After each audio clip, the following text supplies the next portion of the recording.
하나님께서 왜 내 주변에 나를 너무 힘들게 하는 그 사람을 내 옆에 붙이시는 걸까에 대한 이야기를 좀 나눠보려고 합니다.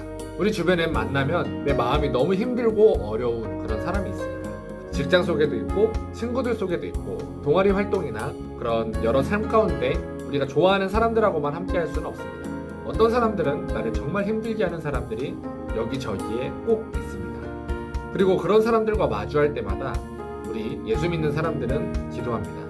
하나님, 왜 내 주변에 저런 힘든 사람, 그런 어려운 사람을 붙여주셨나요? 왜 저런 사람이 하필 내 주변에 있는 걸까요? 라고 기도할 때가 있습니다. 교회 생활을 할 때도 학교 생활을 할 때도 쟤만 없었으면 너무 좋았을 텐데 라는 생각을 하게 만드는 사람들이 우리 주변에 반드시 있다는 겁니다. 저는 정말 힘들었던 적이 있었습니다. 제가 군 생활을 할 때 저를 너무 힘들게 하는 선임이 있었는데요. 제가 뭐만 하면 항상 시비를 걸고 항상 문제를 삼는 그런 선임이었습니다. 그런데 그럴 때마다 내가 잘못한 게 없는데 저 사람은 왜 나한테 저러는 걸까? 라고 생각했습니다. 정말 그 사람을 보기도 싫었을 것 같아요. 저 선임만 없었으면 참 좋았을 텐데 그러다가 제가 군종병이라는 보직으로 착출이 돼서 부대를 옮기게 되었습니다. 이제 그 선임의 얼굴을 더 이상 안 봐도 되는구나 라고 생각하니까 사실 너무 행복하더라고요. 그런데 그렇게 옮긴 부대에 그런 비슷한 사람이 또 있는 거예요. 내가 이 부대만 벗어나면 하면서 이 부대를 옮겼거든요. 그런데 거기에 그런 사람이 또 있는 거예요. 정말 미칠 것 같이 힘들었습니다. 그런데 그런 상황 속에서 제가 극복한 방법이 있었습니다. 그 방법은 뭐였냐면 바로 기다리는 거였어요. 어느 날은 사실 너무 힘이 들었는데 제가 군종병이잖아요. 군종병은 군대 안에 있는 교회를 관리하는 병사입니다. 그래서 교회를 편안하게 갈 수 있었던 것 같아요. 그 힘든 마음을 들고 교회에 가서 기도하는데 하나님이 주시는 지혜가 있었어요. 바로 내가 주장하고 싶은 내 생각을 내려놓고 기다리라는 겁니다. 그리고 그렇게 그 사람을 위해 기다리고 기도하면서 어느 순간 그거를 극복하고 있는 나의 모습을 발견하게 되었습니다. 그리고 그때 알게 되었어요. 하나님이 사랑하는 자녀를 훈련을 시키는 방법은 나의 약점을 극복할 때까지 나를 힘들게 하는 그 사람으로 인해 나의 약점이 자꾸만 이렇게 드러나게 하시는구나. 내가 극복할 때까지 그런 사람을 계속 붙이시는구나. 그리고 그 약점이 극복이 되면 그때야 비로소 해결이 된다는 것을 그때 깨달았어요. 그리고 그건 그 상대방이 바뀜으로 해결되는 것이 아니라 상대방은 사실 똑같아요. 하지만 내가 바뀜으로 인해 나의 힘든 부분이 힘들지 않게 느껴지는 거구나 라고 깨달았어요. 그렇게 깨달은 점을 제가 사랑하는 한 목사님에게 찾아가서 말씀드렸습니다. 그런데 저한테 그런 얘기를 해주시더라고요. 기도 함부로 하면 안 돼요.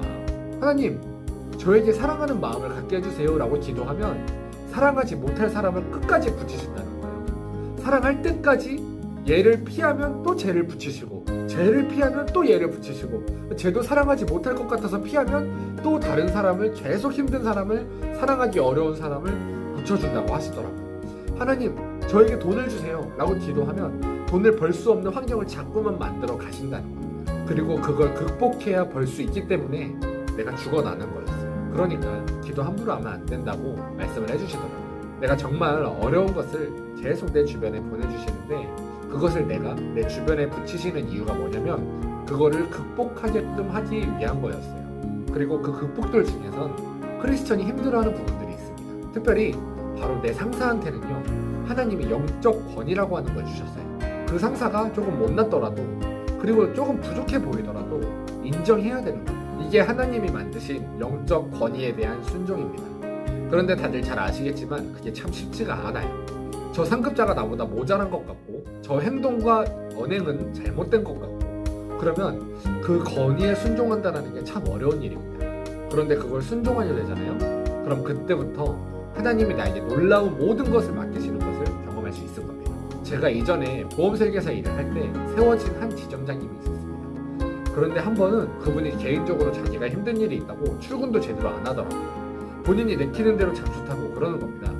그런데 보험업계라고 하는 곳은 회사가 설계사들에게 월급을 주는 제도가 아니라 설계사들이 회사에다가 돈을 벌어다 주면 회사와 관리자들이 설계사에게 벌어다 준 돈의 퍼센테이지를 받아가는 그런 시스템이었습니다. 그래서 내가 돈을 벌어다 주는 저 사람이 나에게 아무것도 도움이 안 되고 오히려 신경 쓰이기만 하고 눈치만 보이게 만드니까 그게 너무 화가 나는 겁니다.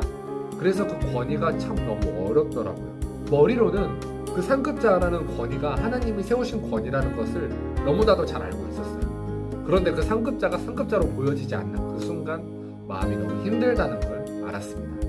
그런데 한 번은 제가 그 상급자의 위치에 올라가서 관리자가 되었는데 저에게도 그런 힘든 순간이 찾아왔습니다. 그랬더니 한 팀원이 저에게 찾아와서는 저에게 용기를 주는 거예요. 힘들 수 있다면서 저를 공감해주고 저를 위로해줬습니다. 그때 사실 정말 많은 것을 느끼고 회개했던 것 같아요. 그 팀원의 모습은 참 감사하였어요. 자기를 이 회사에서 일할 수 있는 기회를 만들어준 것에 대한 감사를 보면서 저의 99가지의 단점보다 한 가지의 장점을 세워주고 저에게 힘이 되어주었습니다. 그 팀원은 마음의 그릇이 엄청 넓은 그런 사람이었던 거예요. 그리고 그 팀원이 팀장이 돼서 일하는 모습을 보니까 정말 너무 잘하더라고요. 여러분이 아는 그 유명한 다윗, 이스라엘이 가장 좋아하는 인물이에요. 그 다윗의 인생에서 우리가 봐야 할 부분을 한번 바라보기를 원합니다. 여러분 잘 아시겠지만 당시에 이스라엘은 아주 작은 나라였어요. 그런데 블레셋이라고 하는 나라는 아주 강력한 나라였고 그 나라의 장군인 골리앗이 이스라엘에 쳐들어오게 된 겁니다. 그 골리앗의 키는 3m도 넘었다고 하더라고요. 그 골리앗이 이스라엘을 다 짓밟겠다고 찾아온 겁니다. 그런데 아무도 그 골리앗과 그와 함께하는 블레셋 군사에게 대응할 수가 없는 거예요. 그런데 다윗이 거기서 말합니다. 야, 저 할례를 받지도 못한 놈이, 하나님께 선택도 받지 못한 놈이 어떻게 저렇게 하나님을 모독하고 우리 나라를 모욕하는데 아무도 나서지를 못하느냐? 제가 나가겠습니다. 그런데 그때 다윗은 나이가 너무 어린 소년이었습니다. 이스라엘의 그 어떠한 위대한 장군도 그 앞에서 맥을 못 추는데 다윗이 나가겠다고 말하는 겁니다. 사울 왕이 생각했습니다. 야, 이래도 죽고 저래도 죽느니 차라리 싸우다 죽자. 그리고 그 다윗을 내보냈습니다. 그렇게 골리앗 앞에 서게 된 다윗이 가지고 있는 건 바로 물맷돌 하나였습니다. 너는 창과 칼을 들고 나에게 오느냐? 나는 만군의 여호와의 이름으로 너에게 간다. 그 말을 외치면서 물맷돌을 집어 던졌습니다. 어떻게 됐습니까? 골리앗이 그 물맷돌을 이마 급소를 맞고 쓰러진 거예요. 그리고 다윗을 향해서 이스라엘 백성이 부르던 노래가 있었습니다. 사울은 천천히요, 다윗은 만만이다. 그 노래를 들은 사울의 마음이 어땠을까요? 화가 많이 났습니다. 야, 다윗이 나보다 10배나 대단하다고? 그때 사울이 했던 행동이 바로 성경에 나와 있습니다. 사울이 단창으로 다윗을 벽에 박으려 하였으나 그는 사울의 앞을 피하고 사울의 창은 벽에 박힌지라 다윗이 그 밤에 도피하매. 쉬운 성경에는요, 사울은 창을 들어 다윗에게 던졌습니다. 그러나 다윗은 몸을 피하여 다치지 않았고 사울의 창은 벽에 박혔습니다. 다윗은 그날 밤에 사울에게서 도망쳤습니다. 여러분이 다윗이었다면 어떻게 행동했을 것 같나요? 저였으면 저 사울 내가 절대 가만두지 않을 거야. 내가 자기를 지키기 위해서 얼마나 많은 것을 했는데 하나님 어떻게 저딴 사람을 저한테 붙여주실 수가 있나요? 아니 하나님 어떻게 저딴 사람을 이스라엘의 왕으로 세울 수 있나요? 사울 제가 절대 가만두지 않겠습니다. 여러분이었어도 당연히 복수를 위해 뒤에서 칼을 갈지 않았을까요? 그런데 그 다윗에게도 기회가 찾아왔습니다. 바로 다윗을 죽이려고 찾아다니던 사울이 깊이 잠든 거예요. 그런데 무장하고 있던 다윗과 그 부하들이 잠들어 있는 사울을 발견하게 되었습니다. 이제 마음만 먹으면 사울을 죽일 수 있는 기회가 온 거예요. 그리고 드디어 사울을 죽이려는 결정적인 순간에 다윗의 부하가 다윗에게 말했습니다. 다윗이여, 오늘 하나님께서 당신의 원수를 물리쳐 이기게 해주셨습니다. 내가 이 창으로 사울을 땅에 꽂아버리고 말겠습니다. 두 번 찌를 것도 필요 없습니다. 단번에 해치우겠습니다. 그때 다윗이 뭐라고 했는지 우리가 다시 한번 바라봐야 합니다. 사울을 죽이지 마시오. 여호와께서 기름 부으신 사람을 해치고도 죄를 면함받은 사람은 없소. 사울이 그래도 하나님께 기름 부음을 받고 하나님이 선택한 사람입니다. 아니, 죽이지 말라는 거예요. 아무리 잘못을 저질렀어도 그가 아무리 그러한 해서는 안 될 행동을 했더라도 하나님이 기름 부어 세우신 사울을 우리가 죽이면 절대 안 된다는 겁니다. 그리고 다윗은 바로 사울의 권위, 하나님이 세우신 그의 권위를 인정했습니다. 사울은 하나님이 기름 부어 세우신 왕이다. 그래서 그에게 기름 부으신 하나님의 권위를 바로 인정한 겁니다. 결국 다윗은 자기를 가장 힘들게 했던 그 사울을 죽일 수 있는 절호의 기회를 하나님께 맡겼습니다. 우리가 하나님이 나에게 힘든 사람을 붙여주실 때 그 사람에게 복수할 수도 있고 한 방 먹일 수도 있고요. 그리고 그 사람에게 완전한 창피를 줄 수도 있습니다. 아니면 거기서 도망치고 피할 수도 있습니다. 그러나 다윗이 그럴 때 취했던 모습은 그 상황에서 복수를 하나님께 맡기는 걸 선택합니다. 그 말도 안 되는 시험의 단계를 통과했을 때 하나님이 다윗에게 부어주신 어마어마한 은혜가 있어요. 에브론에서 다윗은 여호와 앞에서 언약을 맺었습니다. 그리고 드디어 이스라엘 백성들은 다윗에게 기름을 부어 이스라엘의 왕으로 삼았습니다. 여러분, 하나님께서 여러분의 삶 속에 나를 힘들게 하는 사람, 나를 정말 미치게 어렵게 하는 사람을 여러분 주변에 두었을 때 그 이유가 반드시 있다고 말씀하십니다. 성경에는 여러분이 잘 아시는 욥이라는 사람이 있었습니다. 사단이 하루는 하나님 앞에 와서 이야기하는 겁니다. 하나님, 욥은 분명히 당신이 복을 주고 그렇게 많은 걸 부어줬기 때문에 하나님을 잘 믿는 겁니다. 주신 걸 다 뺏어가면 아마 하나님을 원망할걸요? 그래서 소유하고 있던 짐승들도 다 죽여버리고 집이 무너지면서 하루아침에 집에 모여있던 자녀들도 다 죽어버립니다. 강도를 통해서 옆 나라에 막 군사를 통해서 하인들도 다 죽여버립니다. 그런데 욥은 어떻게 행동했죠? 주신 분도 하나님이시오, 취하신 분도 하나님이시니 하나님만 찬송받으실지어다 라고 고백합니다. 그러자 사단이 한 번 더 참수합니다. 하나님, 보세요. 건강하니까 그러죠. 욥의 몸에 이상이 생기면 분명히 하나님을 원망하고 배신할 겁니다. 하나님이 말씀하세요. 그러면 오케이, 좋다. 나는 욥이 그러지 않을 거라고 믿는다. 하지만 대신 욥의 생명은 너가 건들지 마라.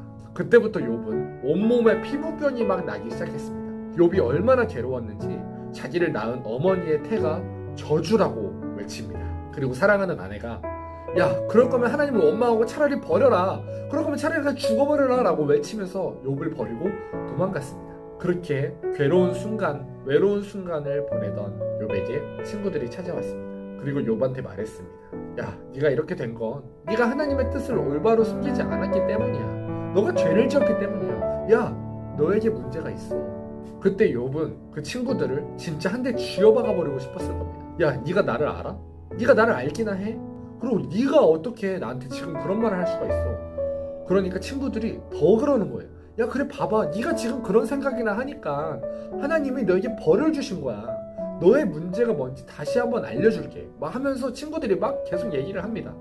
그때 욥이 어떻게 반응하냐면 이렇게 반응을 합니다. 내가 가는 길은 오직 그가 아시나니 그가 나를 단련하신 후에는 내가 순금같이 되어 나오리다. 쉬운 성경에 나온 말씀입니다. 그러나 그분은 내가 가는 길을 아시지. 그분이 나를 시험하신 후에는 내가 정금과 같이 되겠지. 하나님께서 여러분이 감당하지 못할 만한 사건을 주시고 감당하지 못할 만한 사람들을 주셔서 여러분을 시험에 들게 하고 여러분을 어렵게 만든다고 한다면 하나님이 여러분을 순금과 같이 정금과 같이 단련시켜서 그 어떠한 금보다 깨끗하고 정결하고 더 완성된 모습으로 여러분을 만드시기 위함이심을 기억하시길 바랍니다. 나의 길을 오직 그가 아시나니 나를 단련하신 후에 내가 정금과 같이 나오리다. 이게 하나님이 여러분을 향한 마음이라는 걸 기억하시고 오늘 여러분의 그 힘든 상황은 내가 이 기간이 끝난 다음에 하나님이 나를 순금과 같이 만드시고 정금과 같이 만드셔서 나를 정말 그 누구보다 귀하고 보배롭게 쓰기 위함이시라는 사실을 기대하시면서 오늘 여러분의 힘든 상황을 여러분이 직접 맞닥뜨리시길 바랍니다. 그리고 그 안에서 그것을 복수하고 원수를 갚으려는 것이 아니라 그 상황을 피하려는 것이 아니라 이 상황 속에서 하나님, 나에게 단련시키고자 하는 것이 무엇인지, 하나님 나에게 말씀하고자 하는 것이 무엇인지, 이 일을 통해서 하나님이 내가 어떠한 사람으로 거듭나기를 원하시는지 알려주세요. 기도하면서 하나님께 초점을 맞추시길 바랍니다. 그 힘든 시간이 결국은 여러분을 향한 하나님의 큰 꿈과 계획을 기대하는 시간이 되시길 바랍니다. 그가 나를 단련하신 후에 내가 순금과 같이 나오리라. 오늘 여러분을 향한 하나님의 마음이심을 기억하고 깨달으시길 바랍니다. 감사합니다.